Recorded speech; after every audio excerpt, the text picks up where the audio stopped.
Alright, hey guys, so welcome back to... Smile and look at the camera. Say cheese. Cheese! I want that, won't creep, won't sneak, kinda love that's so deep. I'm freak, kinda lover. Ooh, yeah, I want you. Hey guys, welcome back to my channel. So today we obviously have a guest. Introduce yourself. Hi, I'm Brent. I'm her boyfriend. Okay, awesome. That was really dry. But yes, this is my boyfriend. So today, You should have seen the first take. we are talking about a book that we both read by Micheal Todd. It's called Relationship Goals. If you haven't checked that book out, I would highly suggest that you read it. It's for basically people who are looking to be in a relationship, who are in a relationship, or married. So we're going to talk about some key points that we thought were really interesting from the book. So here goes nothing.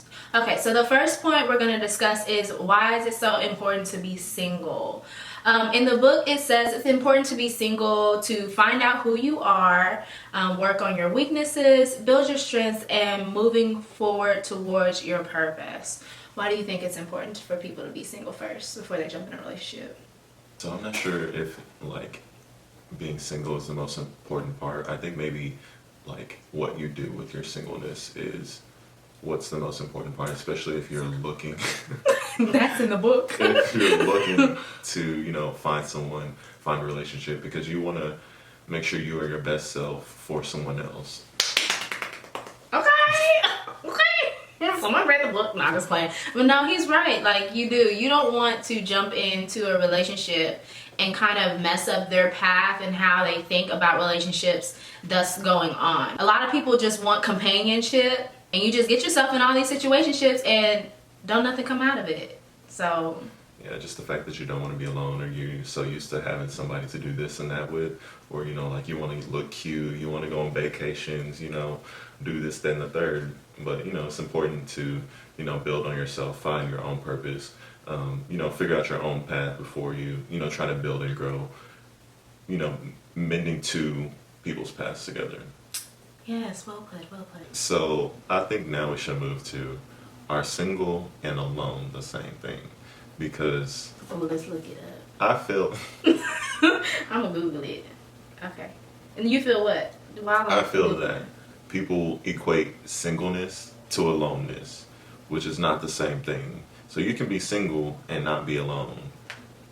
Okay, so the definition of single is only one, not several, unmarried, or not involved in a stable sexual relationship.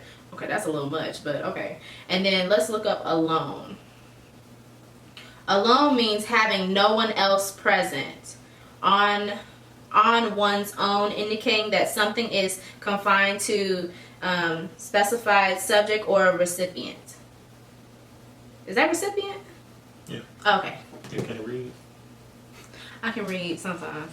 So as we can see from the definitions, they're not the same. Single just means one person, like, You're not in a relationship. yeah. And then being alone is literally You're by yourself. So they're really not the same. Like, even though you're single, you're not alone. You have friends, you have family, you just by yourself. That's it. So And really, you're not by yourself, because Jesus is with you always. amen. But no, seriously, they're not the same thing. So I think a lot of people do confuse the two. Like, With being single is, I don't want to be alone, or I don't want to be alone for the rest of my life. you're not alone, fam. Do you go out on the weekends? Do you have friends? Do you go brunching sometimes? We in quarantine, or whatever you want to call this. We can't be brunching out here with these folks. Coronavirus. We're filming live from shelter in place. Basically. No, we coming to you live. From shelter in place. Okay. So another point to bring up with being single. Why do you think a lot of people have a hard time being single? Was it hard for you to be single? Nah, I enjoy being single. I can do what I want it, when I want it. Didn't have to answer You sound nobody. like you want to go back. Sometimes. No, I'm just playing. But You better be, not just for the video, but okay. you ain't going nowhere. I ain't going nowhere. You right. Okay, continue. What was your thought? I forgot the question. Can you repeat said- the question? Teacher, can you repeat the question? Yes. Was it a hard time for you being single? Oh yeah, that's what I was saying. No, I don't have to answer nobody. I don't have to. Y'all heard what I said. We'll just cut that out.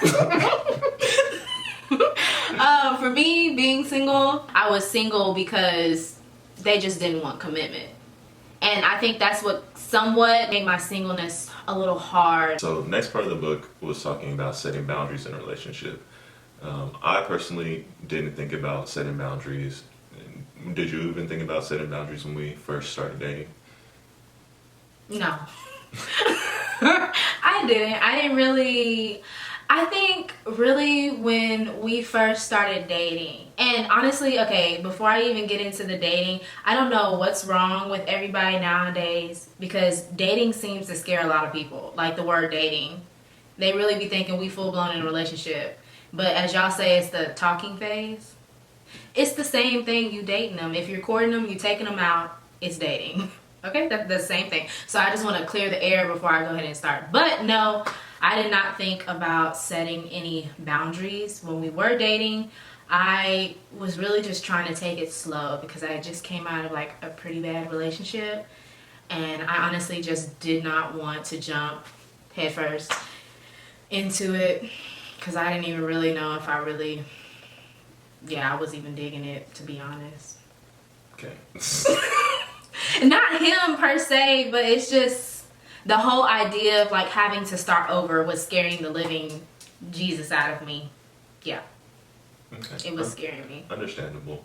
So, like, one thing you mentioned was, like, not staying over each other's house past a certain time, not cuddling and Netflix and chilling in a horizontal position. This is horizontal. Over the horizon. Setting certain boundaries. And, like, as you mentioned, like, when I read that book, I was like, wow, I never even thought about this, you may have to go home, especially if you ain't got your own place. Like, you can't be creeping in your mom and daddy house at 3, 4 o'clock in the morning. So I'm like, as long as I'm back before somebody notices, then I'm good. But, like, that does, like, if you are striving to, have a relationship that is pure before marriage, then, maybe that is something you should think about because, laying down horizontally is tempting. I lost my train of thought to me. No, seriously, it is a little tempting because the people who probably gonna watch this is grown, so you know what I'm talking about. Like, it be tempted, but you don't want to be tempted. So not kissing too long, like not touching. Tongue all in the mouth. Yeah. So another point that I found like really interesting that Pastor Micheal Todd brought in the book was, why do we think people in society want to be in love so bad that we just allow anybody in our picture? I think it's really like the image or like keeping up with the Joneses. Like, sorry for You sound old.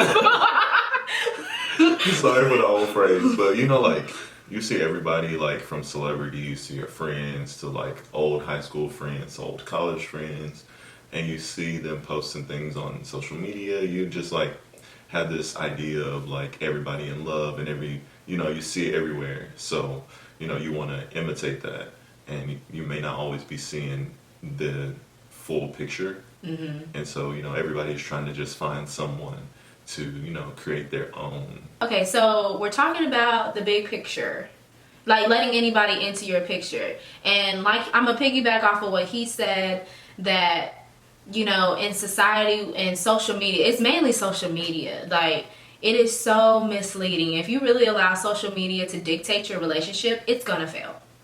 Like, not everybody needs to know everything that you're doing with your significant other. I don't really post Brent as much on my social media, and he don't post at all. So that was like culture shock to me. But I mean, I'm kind of the same way. Like, I'm really not a big social media person. It seemed like it. You got a whole YouTube channel. I do, but I don't. Okay, that's not I not the point I'm trying to make. But like, and I'm gonna explain what I mean by I'm not a big social media person. Like, we could go on a whole trip, which we have. We've gone on a whole trip. We went to Cancun. I barely posted on my IG story or Snap. I'm kind of like a live in the moment type person, like take a picture with your eyeballs type person. Sometimes I forget to take pictures, but we're trying to get better about it. We really are, because his mom really be like, why didn't you take any pictures? So I'm really trying to get better about it. But like, that's what I mean. Everything doesn't have to be blasted for the world to see. Because I feel like when you allow the world in sometimes, that's when the devil just kind of creeps in. But yeah, you don't want to let anybody in your picture just to say, I got somebody. Girl, my man went and did this. My man went and did that. He paid for me to get my, like, you, I need sustenance. Is it sustenance or substance? I think it's sustenance. Let me Google it. Sustenance. Food and drink regarding as a source of strength, nourishment. Yeah, basically, okay. The maintaining of someone or something in life or existence. You're right, it's sustenance. It's sustenance. Okay. Look at me and my vocabulary. I sucked at that subject in school. But yes, I need sustenance. Someone who's going to really help get me through my day. When I'm really feeling down, like, are you really going to be able to pick me up and put me back on the path that I needed? Not just to sit here and post for a picture. Okay, I don't need that. Like, anybody can do that. But can you really be my person? Like, if you're a Grey's Anatomy person, you know what I'm talking about. My person. Okay. I'm a Grey's Anatomy person. Yeah, it's okay. He didn't catch that reference, but y'all gonna know what I'm talking about. Because, girl, I love me some Grey's Anatomy. I just caught up. Can't wait for the next season. Okay, so while we're on the subject of sustenance. So, does the person you're dating give your life purpose or help you fulfill your purpose that you've been called for? Yeah. Do you feel like I give you purpose? Nice. Okay. Yes, I do think we are, you know. I knew you was going to do that and start looking at me like. Okay, go, talk. Finish your thought. I lost it. No, well, you better find it. You want me to help you look for it? No, I do think that we complement each other, which is like what he was mentioning in the book is. I'm sorry. I'm trying to be serious. I know, I'm sorry. I'm sorry. Okay, go ahead. Yeah, so I do think we really complement each other. And, you know, that was one of the things, like God, when he created Adam, he also created Eve as his helpmate. So, like, one of the things he was mentioning is, you know, once you find your purpose, then you can, you know, find someone who will help you grow as well as, you know, fulfill both of your purposes together, which, you know, I feel like we have found in each other. Oh, look at you being all cute. I'll try. Okay. No, I feel like you do give me purpose. You really push me to do like a lot of things that I kind of don't want to do, like for myself mainly. It's not that I don't want to do it, but I allow like things to be like, no, I'll do this instead because it's like kind of more convenient. But you really do push me to do that. And I love the way we met. Like, we met once before when we were younger, and we just kind of like didn't really even pay no attention to it.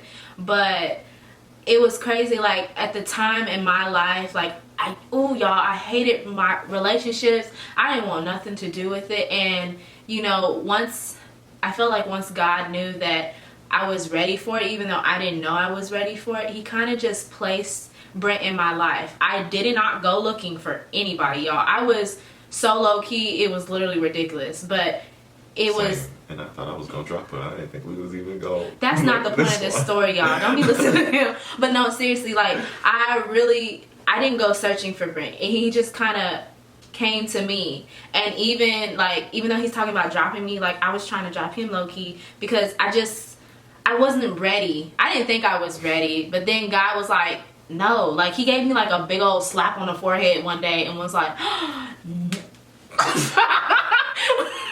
and was like, bro, look what I just did for you. I didn't set this up from A to B, and look at you.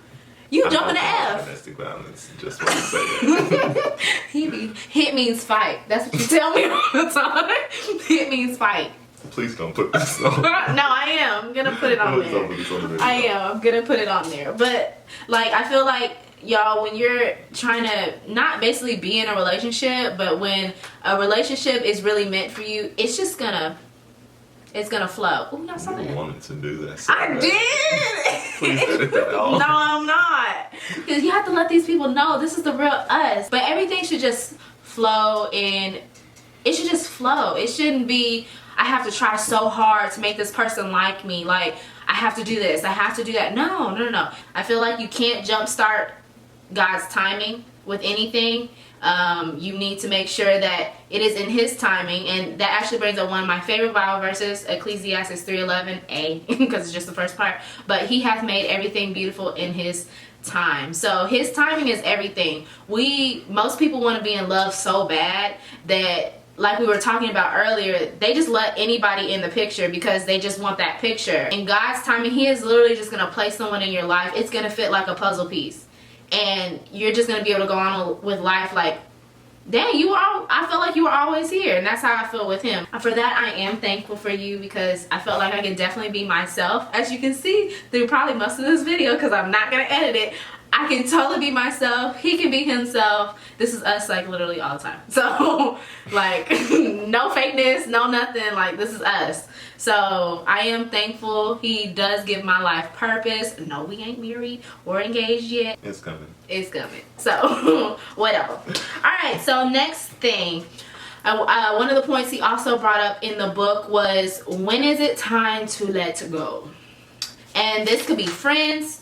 This could be past relationships. Because, you know, like, every relationship is a reason, a season, you know, whether that be friends, family. Yes, I said family, because some of us got some trifling family now. And you told me to watch myself. But I didn't say it, though. You didn't, but you was about to. I was, and then I caught myself. Okay. Trifling family members, friends, you know, like, sometimes things have to come to an end. Like, you don't ever think it will. You know, lost it. I think what he's trying to say is, like, he said everything comes with a season. I mean, some people are there for longer than one season, but maybe like 3, 4, 5, 6 seasons.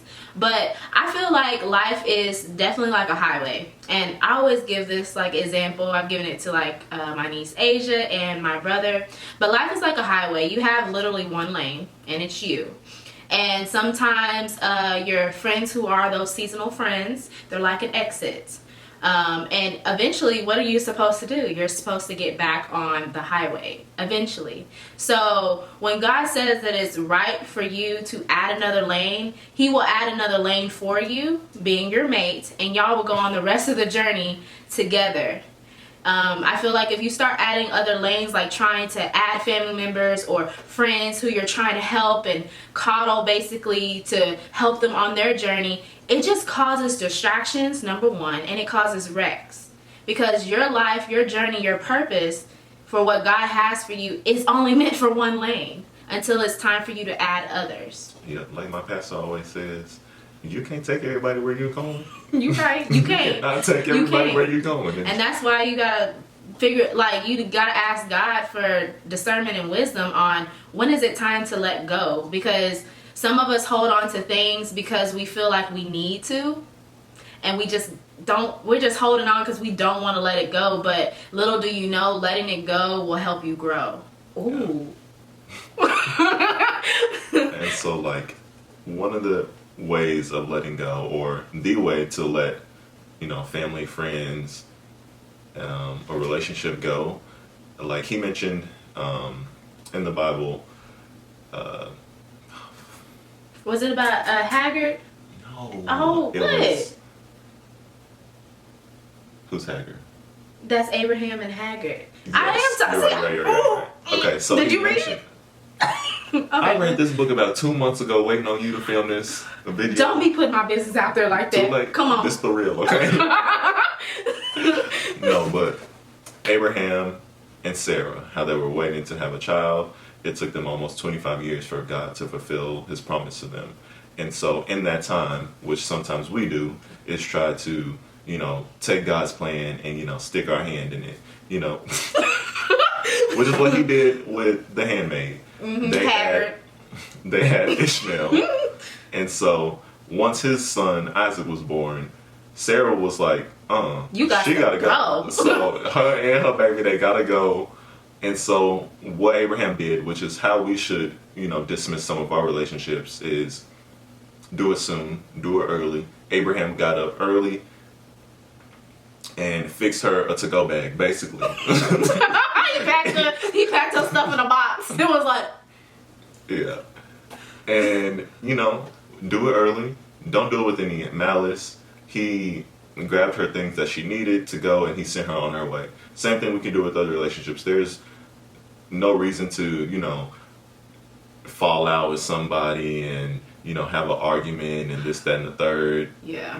To end a friendship or a relationship or, a family relationship. You can end it on peaceful terms. And he sent her on her way with blessings. So that's what we have to do with some of our relationships when it's time. So another thing is like the modern way of dating and like how it doesn't necessarily lead to marriage, because it seems like everybody's scared of the word of marriage, which I'll admit, when I thought about like us being married, I was like, y'all, this boy, I can tell you the first instance when I brought it up, y'all, I'll never forget it. It was our 1 year anniversary. We went to Risky's barbecue. I brought up, what age do you see yourself, like when do you see yourself getting married or whatever? And y'all, when I tell you this man, he straight up said, oh, I'm not getting married until I'm after 25. No, I probably said older than that. You probably did. But when I tell you, my whole face was like, I was so hurt because I'm like, okay, we've been dating for a year. Like, I feel like you my husband. That's it. Like, I already had like, don't be looking at me like that. I did. I knew a long time, y'all, a long time ago. But see, in reality, that's how it's supposed to be. Because like, you're not dating to date. Like, dating is supposed to lead to somewhere. We ain't doing this for play. Yeah, dating is supposed to lead to somewhere. You're not supposed to be dating all your life. Folks who've been married for 2 years, but they got 5 kids and they've been dating for 20. Oh, Lord. No shade, no tea, no... No, he threw all the shade. Like, y'all. But yeah, it's supposed to lead you to somewhere. And, that somewhere is eventually marriage. Us as men, when we hear marriage, weddings, ring, like, we get nervous because it's like, am I ready? I'm not ready. But you never gonna be ready. That's the thing. Like, could you let me talk? I'm sorry. I was just about to say that. Okay. I'm speaking for the men folks. Okay, speak to the men. As I was saying, now you made me lose my train of thought. We might not ever be ready. Like if we wait on ourselves to get ready, but we'll be single forever. But yeah, that's something that we shouldn't be afraid of. Because ultimately, you are trying to get to that point where you find someone who you are going to spend the rest of your life with, and you have to date someone to get to that point. Which, as I mentioned, that point. So from this point, dating, to that point, marriage. Cause my hand went out the camera. the frame. It went out the frame. But no, because Pastor Micheal Todd, he put like a really good reference about like the trains and stuff. Like, you don't stay on a train forever. You don't stay on it. You stay on it to get to one destination and get off. And sometimes it might lead all the way to marriage, which is cool. And some people need to get off because they're like, hold up, I need to find myself again. I don't know what I'm doing. But you're eventually supposed to get on and get back off. Like, it was the trains inside the airport. Yes, and to get to the terminals. Yep. And we actually had experienced that when we went to Las Vegas. Like, it made total sense. Yeah. Because you got Terminal A, Terminal B, Terminal C. And you're going, if you're at Terminal A and your flight is leaving at Terminal C, you can't stay at Terminal A because they gonna leave you. Yeah, basically. And I feel like piggybacking off of what you said, that there are people who are so comfortable just dating that they stay in that dating phase for 10 years. And what is stopping you from making the commitment? Like, that to me don't make no sense. I already done told him, don't have me out here looking like Boo Boo the Fool. Okay, I am not about to be committed forever and a day, and we're not about to have this old common law stuff. No, make the commitment. If you really love that person and you're able to sit there and deal with them for 10 years, so-called dating, baby, put it on paper. I don't know what's the difference. Alright guys, so that concludes part 1 of this video. We will be back with a part 2. And we'll be talking more along the lines of the marriage part. This was like a good chunk of the book, like towards the end, and we want to give it its own section, and, you know, just also looping in some advice from our parents who have been married for a while. So I feel like that's going to be a good juicy part. So we want to give it its own section. But I'll let you. Thanks for having me. It was fun. We should do it again.